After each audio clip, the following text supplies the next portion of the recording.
صرف نه او ځل په کتاب کې باندې شمه د درس په دوران نو کتاب مې څه واغسته و حال مولوی صاحب پسې مې منډه ما مولوی صاحب دا څنګه لري ته په پوری شو ما ته کته او دا لکان را سره وې مولیان خدا څه چل نه کوي وغه هغه طالبان مصافه دی خو کې دې سبب بیا وای ها او دې خو و د خلکو طالبان و ته طالبان مخې ته پوس کې ما دې څه چل نه پوهیږم ته پوس کو په دا شرم نشته و چې په کومه خبره پوهیږم نو بیا د افلاطون پروان نه ساتم چې نه پوهیږم بیا نو دا مې راته ذکر ویل دا زموږ چې الله تعالی په دې کائنات کې ګوره څنګه چې په قران مجید کې دوه قسم آیاتونه دي هو الذي انزل عليكم الكتاب منه آيات محكمات هن ام الكتاب واخر متشابهات نو په دې آیاتونو کې څه محکمات دي او څه دي نو د څه په دې کائنات کې څه محکمات دي او څه اوس دې دا دی وی چې ملائکه د کافرانو وایي دي نو وਹੀ او موږ ته پته نه لګي مونږ نه پیژنو مونږ په نه پوهیږو نو ما وی چې د انسانانو یو سړی دی او بل خلک دا سړی د محکماتو نه دی هن ام الكتاب اختیارات د سره دي او داخله د متشابهات نه دا پیدایش سم پته نه لګي چې څنګه پیدا شو پورا خبره مو څه پورې مونږ ته نه معلومه خوې بوې رنگ دنګ مسله د خزې چې دا څنګه دا کور دا مسله دا د اوسه پورې د چا دا حل نه کړ ذکر دا د متشابهات داخله د سنه ده چې د متشابهات نه ده نو بس دا به محکمات تراجع کې دا به محکمات ته څه کې تاسو په دې خبره پوه هغه پیدایش ولا دا څه پټ ساتل چې پټه نه لګي چې د حضرت حوا څنګه را پیدا څنګه را پیدا صحیح خبره واضحه نه ده نو دا شی خوې بوې خلک وایي بل راته چا یو دغه راغلی یو کتاب یې اسی فرضي کتاب جوړ کړی خالي نو کتاب عنوان ورکړو په انګریزي کې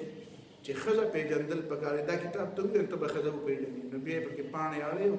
تشي پانی اړې په اخر کې مې پوه شوې په هیڅ نشو خبره پوه شوې نو بد دا خبره ده چې د قران او سنت نه بد قران او سنت نه بد غز دغه چې د تاسو سوي څنګه د ویلي د رسول الله صلی الله علیه وسلم څنګه ژوند نبی له صلوات والسلام ورته کله غوسه کړی کله ورته زیاته کړی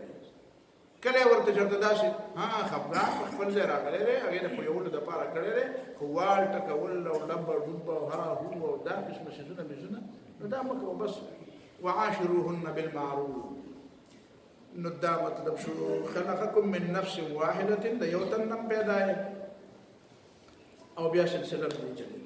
نو دا ته ما وې د څه خبره پکې پټه پاتې دغه چې هغه متشابهات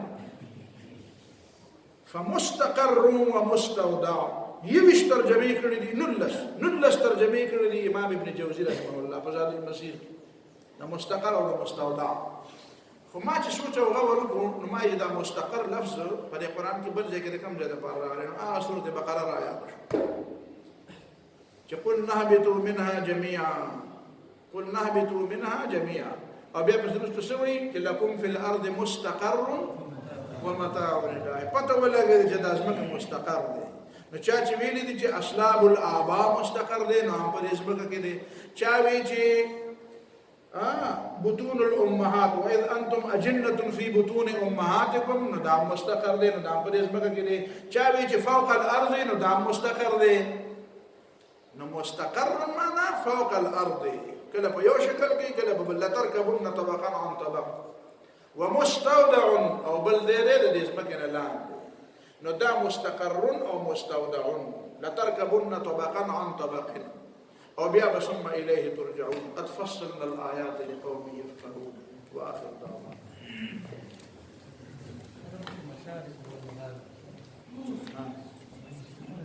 ما اخذ اراغل هذا الجلاش مشرقون مغربون جدا جدا کنه په وړي کې داسې ولا دا وسه ربنا